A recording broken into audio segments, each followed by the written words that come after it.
Joining me this morning is an award-winning educator, researcher, and writer in the field of brain development and music learning. She is internationally recognized for her unique work in translating the scientific research of neuroscientists and psychologists to the everyday parent, teacher, and student. She has interviewed over 100 neuroscientists and psychologists about music learning and brain development. She has written a book to be released in September called The Music Advantage. Dr. Anita Collins, thank you for joining me this morning to have a chat about your amazing work. Thank you so much for having me. So please tell me about yourself and how you got started in your field of expertise. Oh my goodness. How long have we got?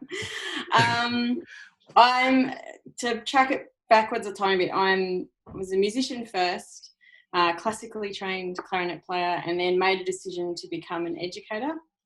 Instead of following sort of an orchestral track career, and did lots of teaching and things like that, but ended up also, besides teaching high schoolers, who I love, teenagers are great, I ended up going to teach at a university and teach pre-service teachers. So I was a teacher educator at the University of Canberra, and at the time you didn't have to have a PhD to work in a university. And while I was there, the rules sort of changed, and they said, look, you need to start on that journey to having a PhD. So I was given two pieces of advice. And one was, pick something that's been researched to the nth degree. Then we know everything about it, we couldn't learn anything more. And just put your lens as a person over the top and just write a PhD out of that.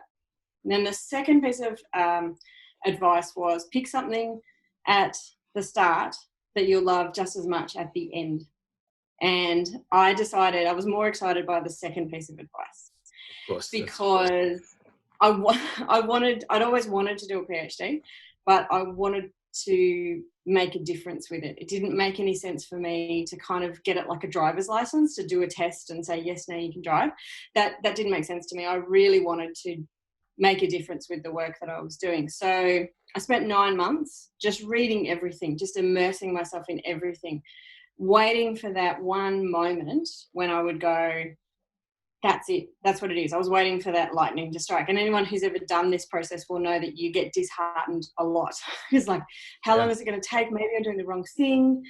And then it happened in a very strange way. I read an article written by someone who does similar work to me, was one of the pioneers, but he was interviewing 4 neuroscientists.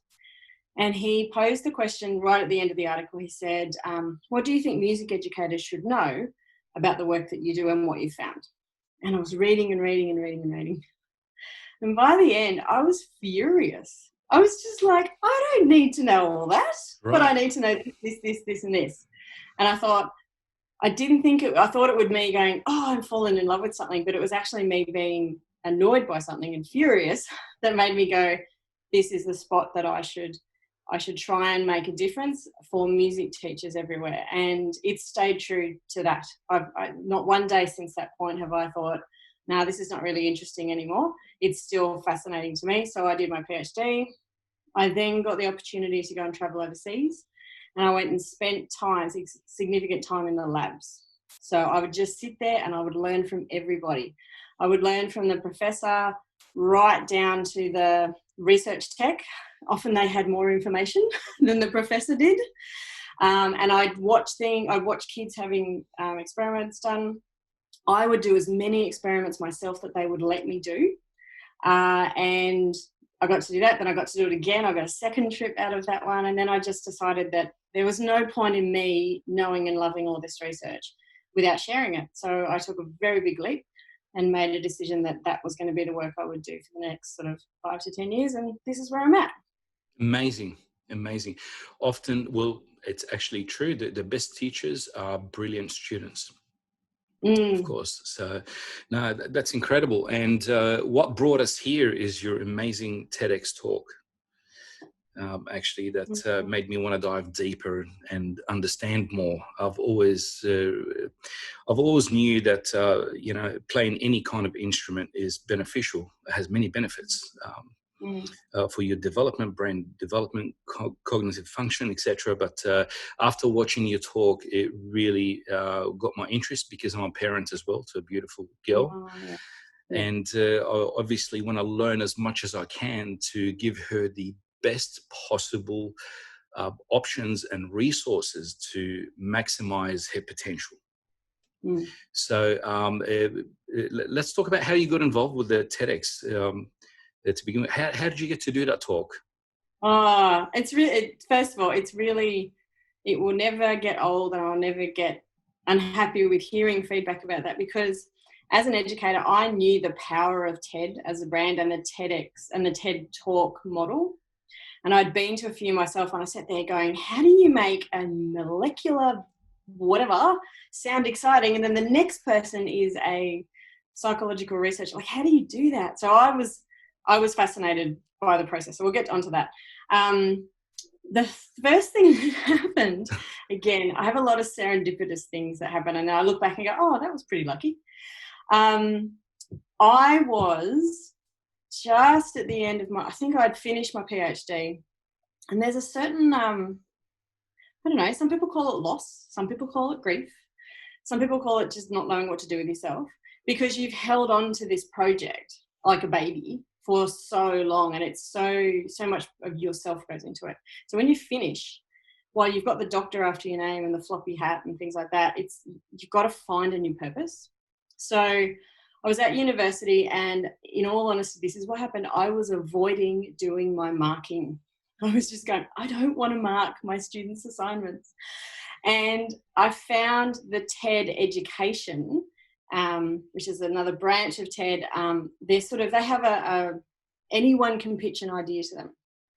And I was avoiding things. So I went, I'll just write down an idea. And it first started as a little film for teenagers to say, this is what's happening in your brain when you practice. I thought that'll be beneficial, that'll be helpful.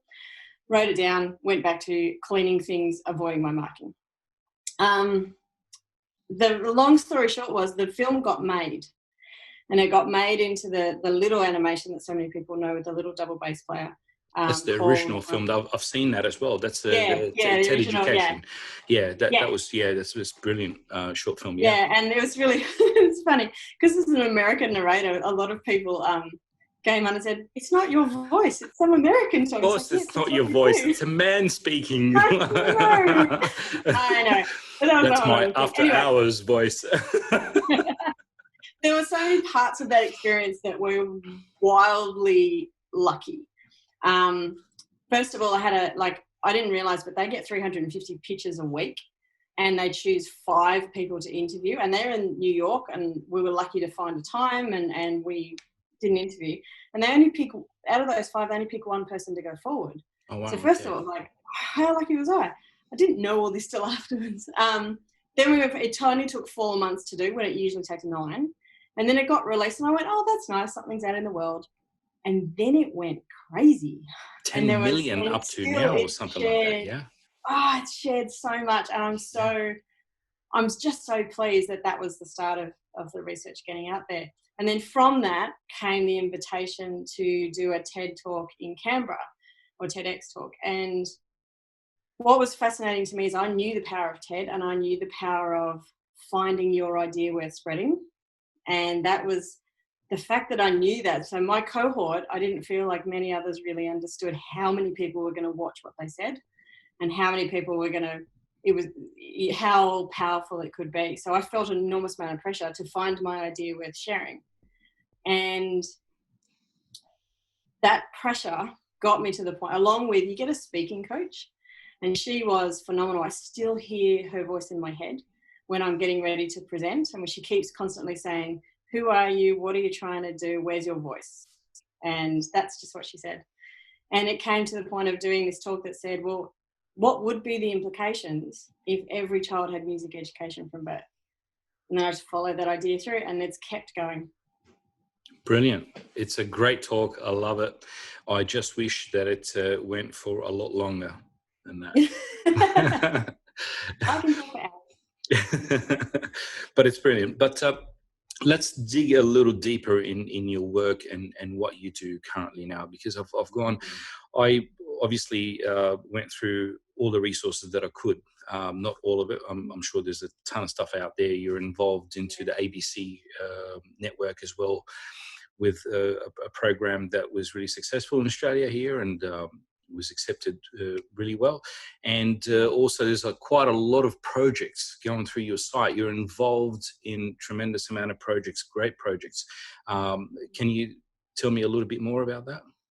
Yeah, so there's a lot of parts to what I do, mainly because I've found that there are many different audiences, and part of what I enjoy doing is understanding how to share the same material but in a way that resonates with whatever audience I'm going to. So I do anything from the pretty heavy duty consulting, where I go and help state governments to design a music education strategy, down to individual schools where the principal has me come in, 4 times a year to work with her staff, because she wants a music program, but she doesn't think it should just be on its own.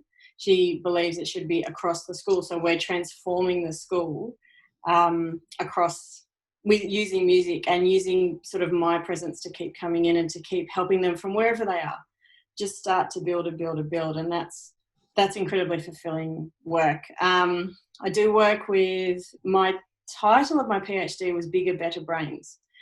And that's because I kept scribbling and going, musicians' brains are bigger, musicians' brains are better. And I thought, I'll just call my thesis that. And that's morphed into a global community of educators all around the world, who basically I'd take all the research, figure out how to share it in lots and lots of different ways that then all of the community can share on. So whether they're social media videos or posts or explaining different bits of the research, interviews, as much as I can do, with a way of saying, here's the research and here's how to share it, but also let me help you understand how research itself works and how we can take it from the lab to the classroom or to the rehearsal room, and how we should be careful, what we should be really careful about. Trying to think of all the things I do. There is quite a few, but what is the most important project to you right now that you're working on? The one that's close to your heart and most important to you? I hate favourites, but I'll tell you a couple. I'll tell you a couple, and I'll tell you what part of it is important to me. And it all feels in a much bigger picture, but at the moment, it's like those pictures that are, if you back away from, you can see the whole picture, but at the moment I'm working on the little parts. The school that I've just talked about that I work with, and I go and visit them 4 times a year, and I have done that for 3 years now. That is very rewarding from a human development point of view, because I'm watching a school evolve with my help, but now it's almost at the point where they don't need my help. And that, as for me as an educator, is my vision. I should do such a good job that they don't need me anymore. Brilliant. And that's the ultimate goal, of course, for every teacher, I think. Goal, it's quite hard to be so needed and valued, but then to be able to get to the point of saying, but you don't need, I'm working to the point where you don't need me. And that's a really interesting relationship to have with an entire staff. And that is not just the staff. There's the kids know me now too. There's some parents that know me. So I've been brought into a community. Yeah. And I can see how that model can, with all its ups and downs, because these things are never a straight line, can be moved all around the country. So that's what's exciting to me, is I'm seeing one school grow, but I can see that hundreds, thousands of schools could grow in this way, and just testing out the model of how that could happen. There's something that's about to be released, as well as my book, which was, as anyone who then reads it, I had trouble reading when I was younger, and I still have trouble reading, and I have even more trouble writing. So to be able to say, not only can I write a thesis, but I can write a book that people might enjoy reading, is just honestly filling a hole in me that started super early on, when I didn't think I was a good learner. I thought I was dumb. I thought I was down the bottom of the sort of class, but I wasn't. I just learnt a little bit differently, and I found all these different ways to kind of get around that and to continue to learn. But everything I produce is proving to me that I can still have that skill. Amazing. That's what makes you an amazing teacher as well, I believe, in my opinion. Thank you. Yeah, I see kids that, not only kids that struggle, but also kids that fly, but I also see kids that are hiding things. And I understand, because I was a great hider. I could hide that I couldn't read. So I know how to get next to them and sit down and make it safe for them to sort of talk about that. But there's a report coming out which, if it's done right, it has the potential to change the nature of music education in Australia. And it's about looking at the problem in a whole different way, bringing so many different minds to it, not just music teachers, if anything, bringing people from outside and saying, here's our really complex problem. How do we do systemic change in Australia that will result in what I said in my TEDx talk? It will be universal music education for every child. How's that going to change Australia? And that project, the Tony Foundation project, is very close to my heart, because for me it has the most possibility of changing things for everyone everywhere. So I guess those are the two that resonate in my heart. But the Bigger Better Brains community of teachers, and they are everywhere, just, I don't know, fill my heart. They're great. Even one of them today had a chat to me, and she said, you talked to me 6 months ago and sort of said, try these couple of things for future study, and I'm now enrolled in this course with this mentor, and I'm going to do this. And it's like, yes. Yeah. I'm so excited about people finding their place to learn and finding what's right for them.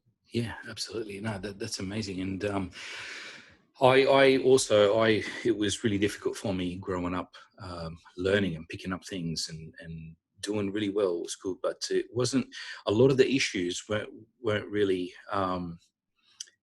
my issues. There was just no other platform to suit me, to create a better environment for me to learn and to pick up things, because I needed a particular way to digest information, or to understand a pathway, or to I'm really hands-on as well. I'm very practical with everything, and a very visual person. So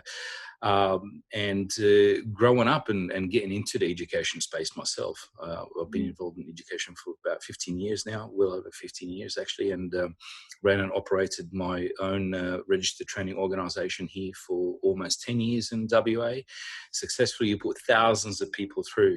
And I think the greatest success is that in the points that you explained before, is that because you struggled learning, because the curriculum and education system is set up to in a way, it's a model that everyone has to be part of. It's not really set up to allow teachers and people to build and develop their intuitive senses, to customize certain things and change certain things to suit the individual. And I think that's where it all falls apart.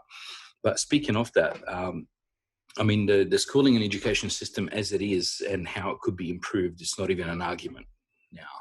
What ideas and visions do you have that could be implemented easy for the future of education? The future of education, that's a big one. I'll go for music education first, and then I'll go to education, because the future of music education. Music, yeah, but I would say it's inherent in that other part as well. And for me, being part of, when I did teacher education, I wasn't just teaching music, because I was there for such a long time. I got to teach all of the generalist subjects. So, here's a unit on behaviour management, off you go. Here's a unit on assessment, off you go. So the concept of what it means to produce, grow, enhance, whatever word you want to use, a teacher, comes into that question. But I'll start with music. For me, it would probably start in early childhood and primary school, so preschool through to the end of our primary school, and just having it so that kids had music every single day. That was age appropriate to them, whether it means starting with 10 minutes for our kindy 1s and 2s with singing and beat keeping, which will prime their brain for their literacy block, which usually comes first. That's where we start. In year 3 and 4, if it's then moves on to making sure that they're on complex instruments or instruments that require lots of discipline, big, group learning in groups as well as learning individually, learning how to read notation, because that is important. And then also having them singing as well, moving into year 5 and 6. So, but the simple idea is music every single day. And music every single day. Music every single, even if it's 5 to 10 minutes. Even if we do it with exercise. We often go first thing every day, kids out round the playground, up you come. We've warmed their bodies up. What have we done for this?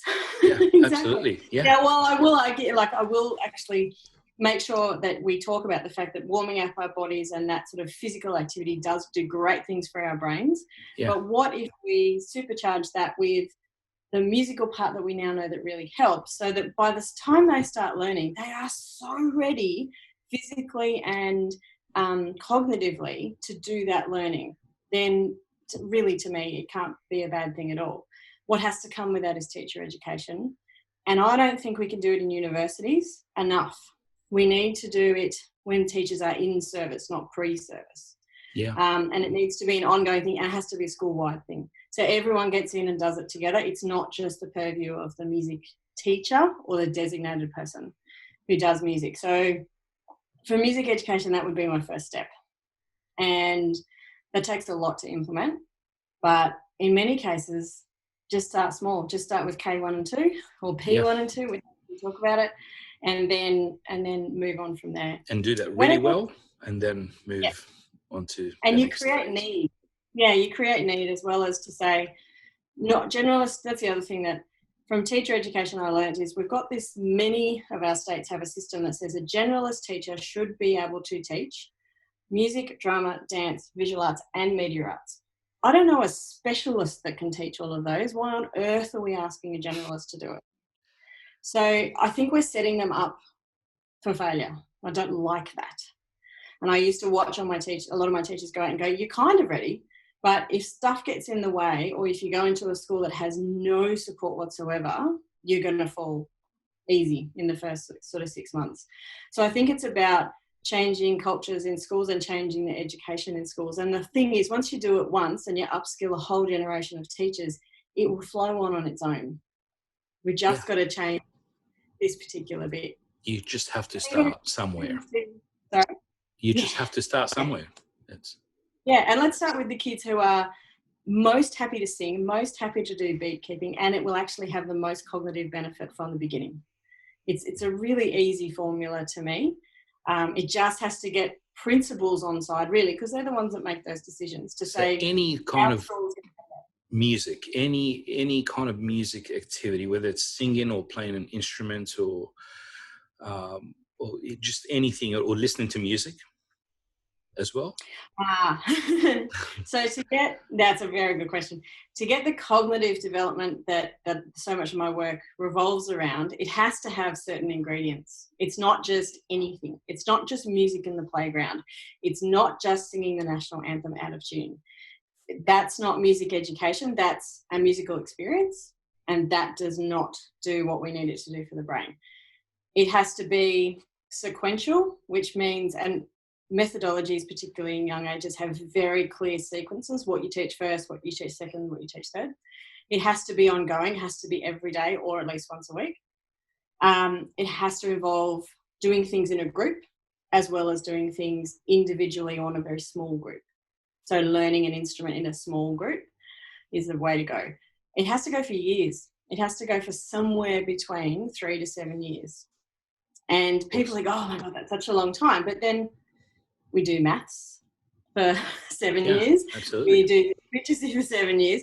And these 7 years, or however long it has to be, start before sort of proper primary school. They actually start right down in preschool, or also down in the very much younger years as well. And it's just age-appropriate, sequential, ongoing music education, not musical experience. It does different things and great things for social connection, but doesn't have the cognitive benefits that we know at the moment.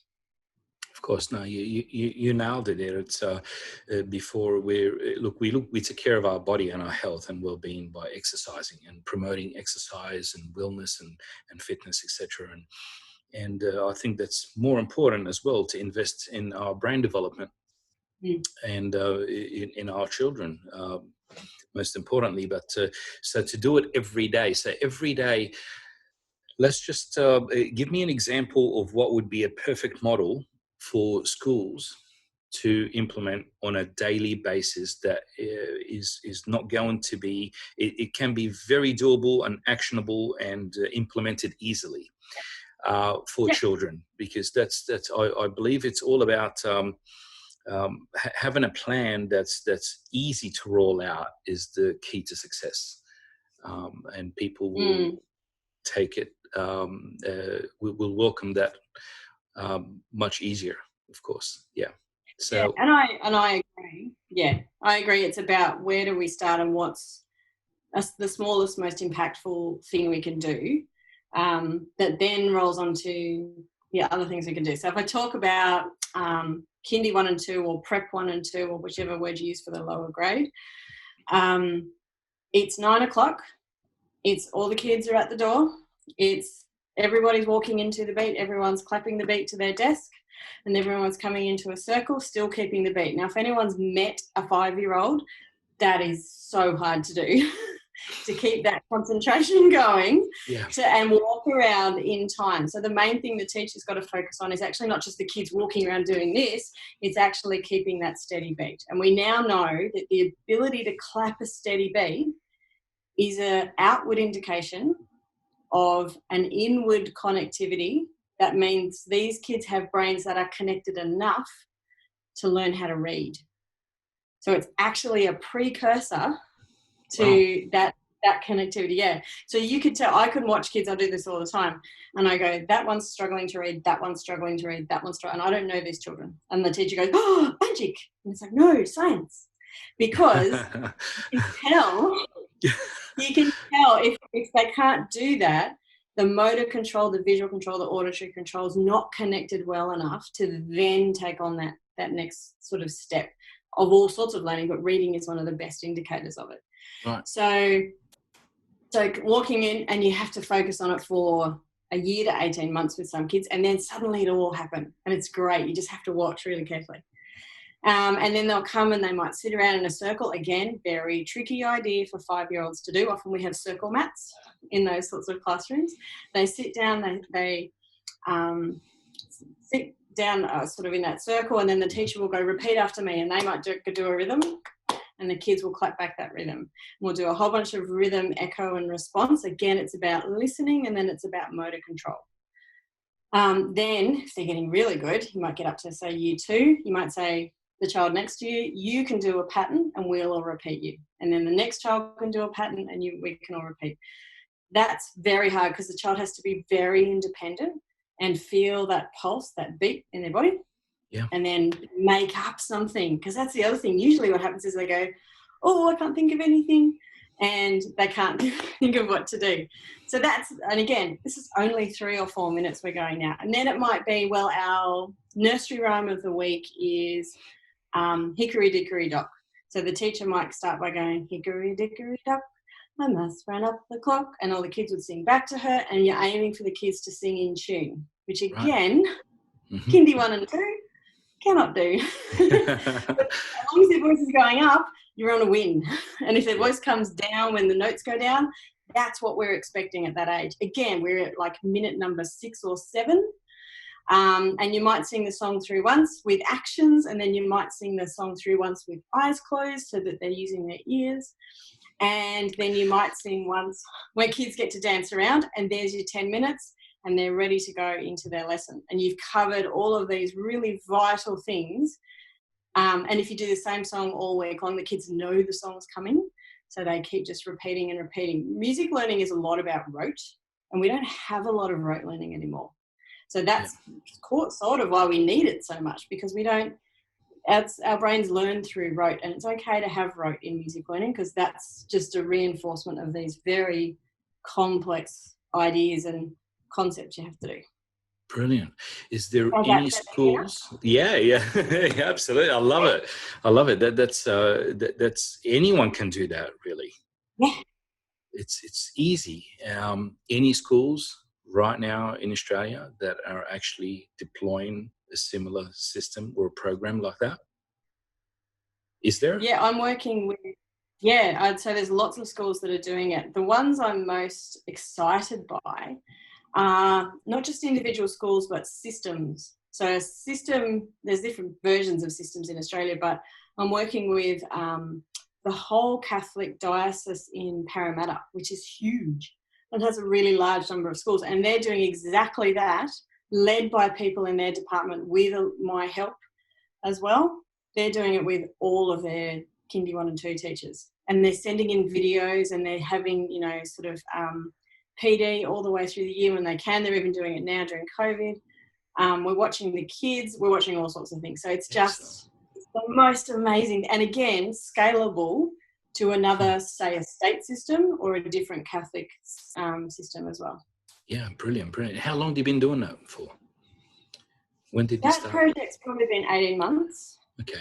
Oh, it might have been longer. Maybe almost have been 2 years. Right, yeah, okay. Yeah, so they're now moving up into their secondary school teachers as well. So they're making really sustainable change in a whole enormous area for, you know, a huge number of schools. Excellent, excellent. Okay, so let's talk about your book, The Music Advantage, which I pre-ordered, by the way, yesterday.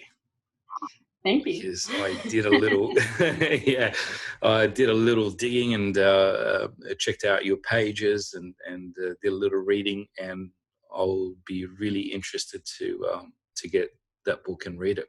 I can't wait. So let's talk about first, what inspired you to write that book? I was asked to, but that's inspiration. Again, I've always wanted to write a book to share this information. And as a I often call myself a non-reader and a non-writer. I'm not, but I work very hard at it because it's not the easiest skill in the world for me.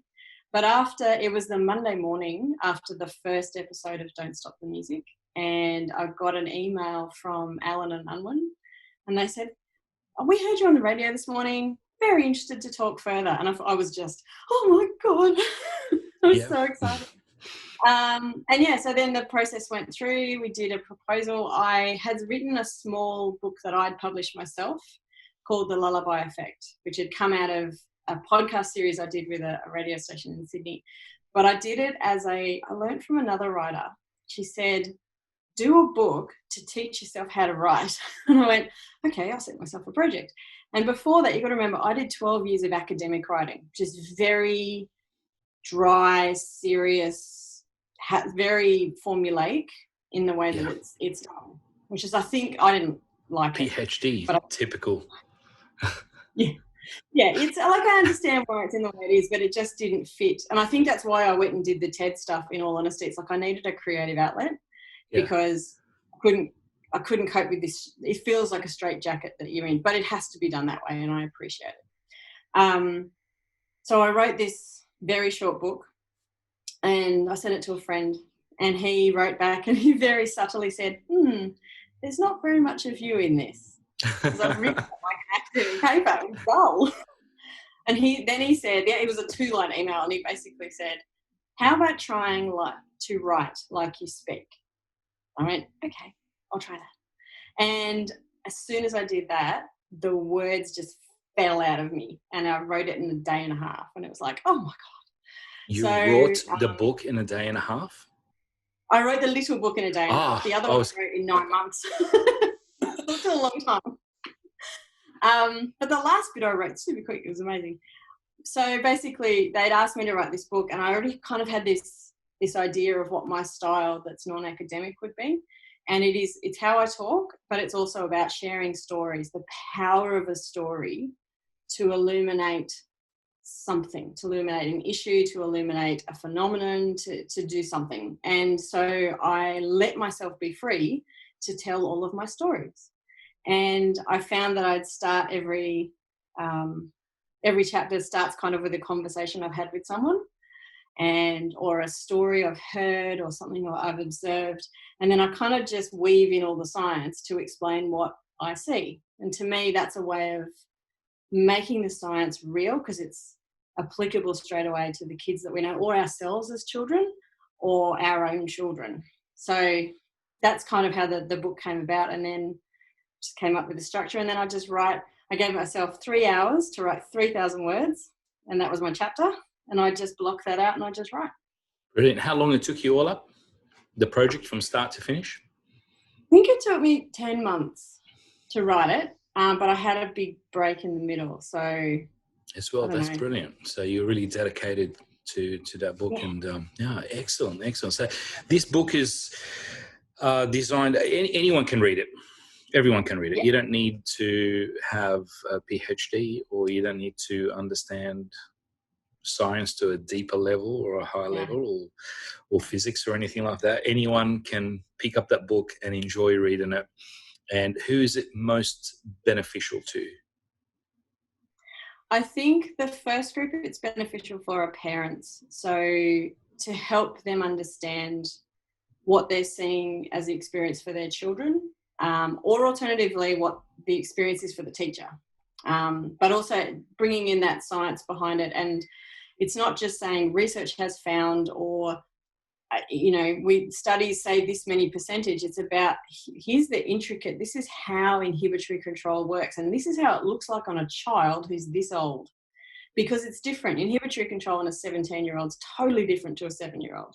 So my hope is, firstly, parents will read it and they'll start to not only see their own children at the particular age they're at, but maybe themselves, and understand and not be turned off by the science. It's really funny. The first person to read it after it was all finished was my mum, who was a reading teacher.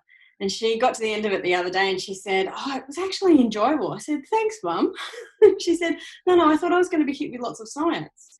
But I knew a lot more at the end of the book than I did at the start, but I didn't realise I was learning it. And it's like, that's exactly the experience I wanted you to have.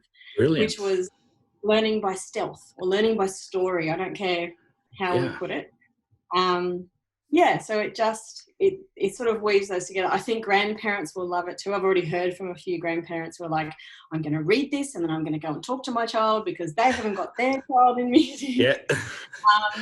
I think teachers will enjoy it too, particularly generalist primary and early childhood teachers.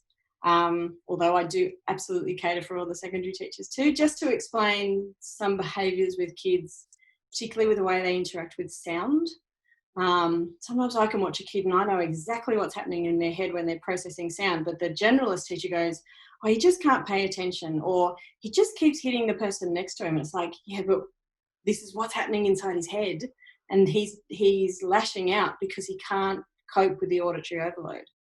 And as soon as you explain it like that, then the teacher can go, "Oh, well, I can make changes that can help that." So it's empowering them to teach differently and to view kids differently as well. Yeah, absolutely. And to understand what's going on and how to deal with it and manage it and change things around to help the children. That's amazing. I'll definitely be reading it.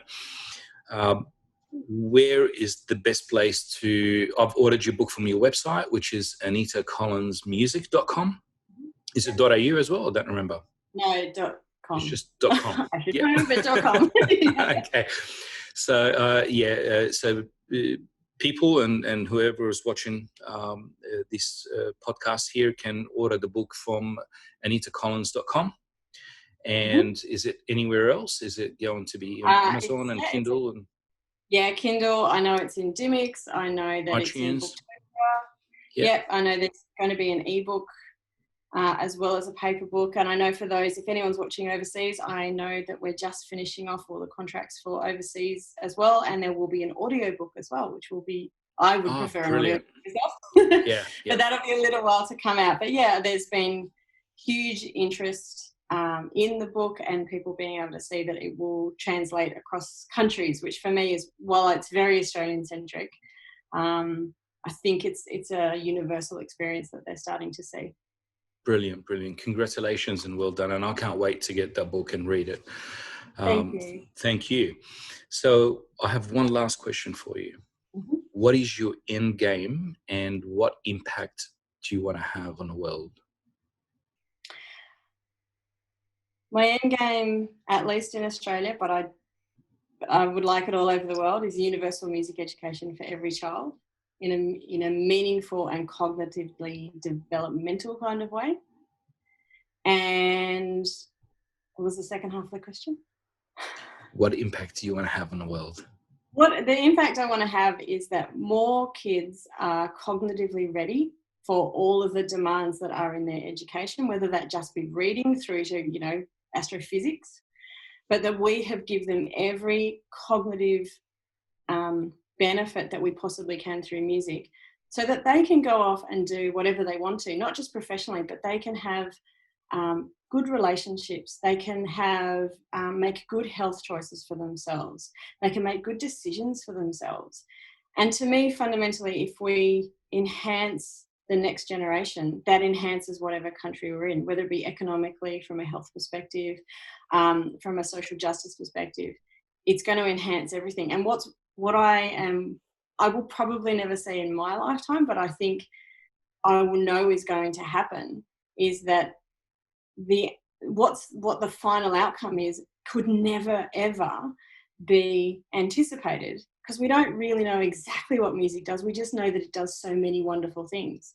So the end point, we don't know, and I won't know, and I probably won't see, but I will know that I've helped to put the wheels in place to make that happen. Amazing, amazing. Dr. Anita, thank you so much for joining me this morning to have a chat about all your amazing work. And I'm really looking forward to meeting you one day when all these restrictions are over. And I really hope that as soon as all the borders open again, that you make it to WA here and, and roll your amazing work to Western Australia as well. Yeah, thank you very much. I really look forward to coming back as soon as I can. Brilliant, brilliant. Thank you so much and have an amazing day. Thank you.